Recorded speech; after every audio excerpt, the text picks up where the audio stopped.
नमस्कार दोस्तों। तो पिछले सेशन के अंदर हमने HTML का इंट्रोडक्शन देखा था। उसके बाद उसका बेसिक सिंटैक्स देखा था, स्ट्रक्चर देखा था, और हमने कुछ HTML के बेसिक टैग को देखे थे, जैसे कि पैराग्राफ टैग हो गए, हेडिंग टैग हो गए, ब्रेक टैग हो गए, और PRE टैग हो गया, और कुछ टैग को देखे थे। तो इस सेशन के अंदर हम फॉर्मेटिंग टैग देखेंगे HTML के अंदर। अब फॉर्मेटिंग क्या होता है, फॉर्मेटिंग क्या टैग क्या होता है वो हम देख लेते हैं। जैसे कि बोल्ड टैग हो गए, इटैलिक टैग हो गया, EM टैग, ये इटैलिक की तरह ही होता है। उसके बाद है स्ट्रॉन्ग टैग अपना, उसके बाद है स्मॉल टैग, उसके बाद रहता है mark tag, DEL tag, insertion tag, subscript tag और सुपरस्क्रिप्ट टैग। इन सभी टैग्स को हम प्रैक्टिकली वन बाय वन देखते हैं, जिससे आपकी अंडरस्टैंडिंग अच्छे से हो जाएगी। तो चलिए मैं अपने विजुअल स्टूडियो कोड में जाता हूँ। उसके बाद मैं पहले बोल्ड टैग देख लेता हूँ। तो मैंने यहाँ पे बी ले लिया, यानी कि बी से इंडिकेट किया जाता है बोल्ड टैग। उसके अंदर हम लिख लेते हैं टेक्स्ट। मैं लिख लेता हूँ हेलो एवरीवन। इसको कंट्रोल एस से सेव किया, RF5 से मैं रन कर लेता हूँ।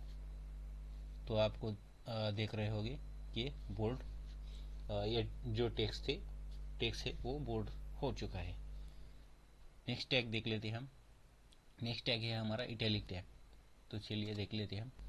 यहाँ पे मैं ले लेता हूँ आई टैग। इटैलिक यानी कि आई के अंदर होता है, और इसको सेम टेक्स्ट हम यहाँ से कॉपी करके नीचे पेस्ट कर लेते हैं, जिससे हमारा टाइम सेव हो जाएगा। तो चलिए इसको मैं रन कर लेता हूँ। यहाँ पे गए और हम रिफ्रेश कर लेते हैं। तो आप देख चुके ये इटैलिक के अंदर आ चुका है। तो हमें यहाँ पे थोड़ा ब्रेक लगाना है, एक के नीचे एक लाएंगे। अब हमने पिछले सेशन में देखा था ब्रेक टैग के बारे में। चलिए रिफ्रेश करने के बाद ये देखिए इटैलिक के अंदर आ चुका है। अब नेक्स्ट टैग देते हैं हमारा EM टैग।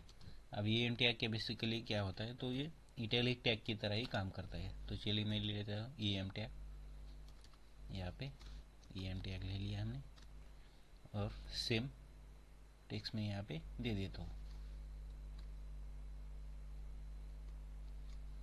और इसको हम करते हैं यहाँ से रन। इसको मैं रिफ्रेश कर लेता हूँ। तो चलिए देखते हैं, पूरा इटैलिक टैग की तरह ये काम करता है EM टैग। उसके बाद हमारा है नेक्स्ट टैग, जैसे कि स्ट्रॉन्ग टैग।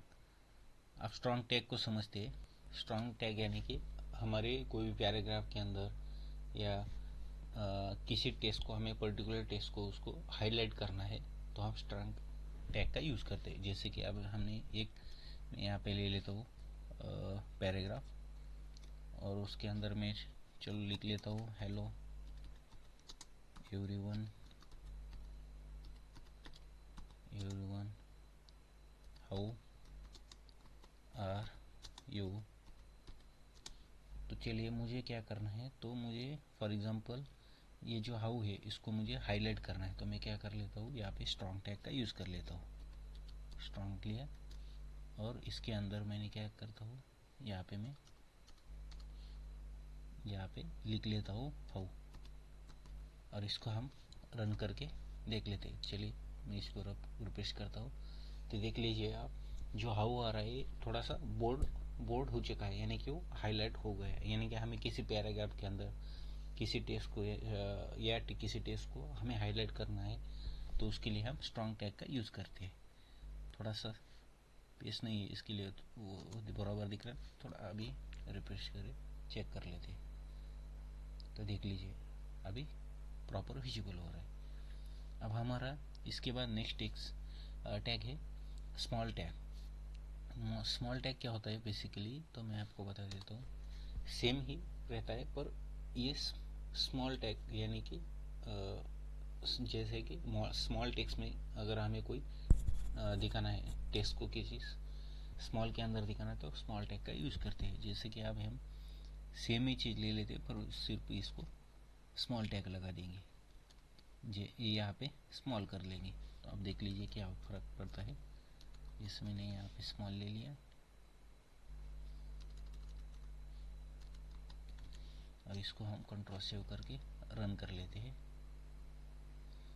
तो देख लीजिए ये थोड़ा सा स्मॉल टैग स्मॉल में आ चुका है। अब हम मार्क टैग को देख लेते हैं। मार्क टैग का होता है बेसिकली किसी भी हमें टेक्स्ट को अगर मार्क करना है तो हम मार्क टैग का यूज करते हैं। तो मैं आपको दिखा देता हूँ प्रैक्टिकली। तो मैं इसको कॉपी कर लेता हूँ और नीचे पेस्ट कर देता हूँ, और जहाँ पे ये स्मॉल है ना वहाँ पे हम मार्क टैग का यूज कर लेते हैं। चलिए मार्क लगा देंगे हमने, और अब हम इसको सेव करके चलिए रन कर लेते हैं। रिफ्रेश किया मैंने तो आप देख लीजिए जो हाउ है ना वहाँ पे थोड़ा सा बैकग्राउंड में येलो आ चुका है और थोड़ा मार्क हो हाईलाइट हो चुका है, यानी कि मार्क हो चुका है। अभी हमारा नेक्स्ट है DEL यानी कि डिलीटेड टेक्स्ट, यानी कि हमें किसी भी टेक्स्ट को डिलीट करना है तो उसका हम यूज़ करते हैं। चलिए मैं यहाँ पे ले लेता हूँ, इसको ही कॉपी कर लेता हूँ, यहाँ पे नीचे पेस्ट किया और जहाँ पे मार्क है वहाँ पे मैंने DEL टैग का यूज कर लेते हैं हम। यहाँ पे लिया मैंने और यहाँ पे भी मैं DEL का यूज कर लेता हूँ, उसको क्लोज किया मैंने।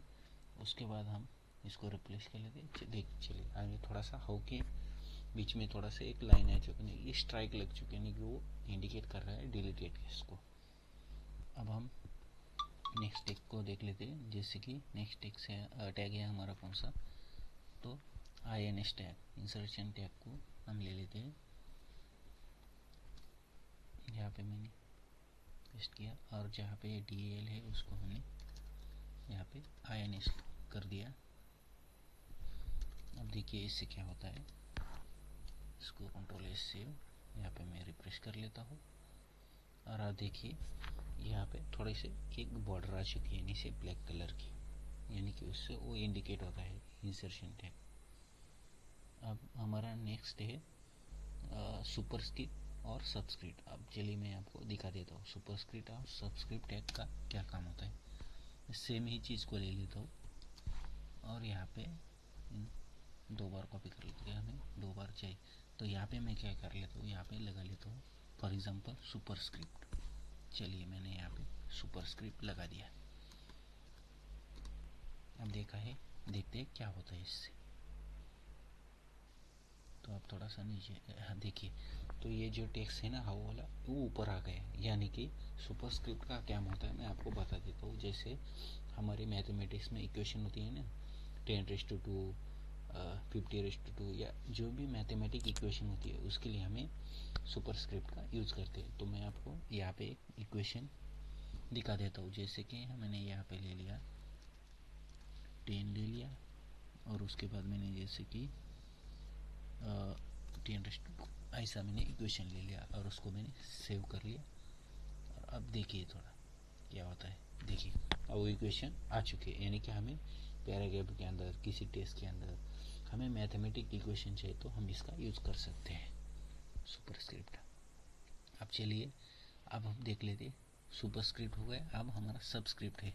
तो सबस्क्रिप्ट क्या होता है, तो यहाँ पे मैं यहाँ पे देखा देता हूँ आपको क्या होता है। तो अब देख लीजिएगा आपको समझ में आ जाएगा। यहाँ पे मैंने रिफ्रेश किया और थोड़ा सा नीचे ले लेता हूँ तो देख लीजिए वो जो टेक्स्ट है वो नीचे आ गया, यानी कि हमें कोई इक्वेशन, यानी कि जैसे वो केमिकल इक्वेशन होती है ना या केमिस्ट्री के अंदर H2O वगैरह, तो वैसी इक्वेशन के लिए हम उसको यूज कर सकते हैं सबस्क्रिप्ट का, यानी कि ये टेक्स्ट उससे नीचे आ जाता है। तो चलिए मैं यहाँ पे एक इक्वेशन ले लेता हूँ, जैसे कि हमारी H2O, और इसको हम सेव कर लेते। देखिए वो थोड़ा सा नीचे आ चुका है, यानी कि सुपरस्क्रिप्ट के अंदर टेक्स्ट थोड़ा सा नीचे आ जाता है। तो आज के सेशन में हमने क्या देखा, तो फॉर्मेटिंग टैग देखे कौन कौन सी होती है, तो बोल्ड टैग, इटैलिक टैग वगैरह, EM टैग, स्ट्रॉन्ग टैग को देख लिया। उसके बाद हमने स्मॉल टैग को देखा, मार्क टैग को देखा, डिलीट टैग को देखा, INS टैग को देखा, सुपरस्क्रिप्ट टैग को देखा और सबस्क्रिप्ट को देखा। तो आशा करता हूँ आपको समझ में आया होगा। अगर आपको कोई डाउट होगा तो आप मुझे कमेंट कर दीजिए, मैं ज़रूर आपको आपके डाउट को सॉल्व करने की कोशिश करूँगा। अगर आपको वीडियो पसंद आया होगा तो आप लाइक, शेयर और कमेंट कर दीजिएगा और सब्सक्राइब भी कर लेना। तो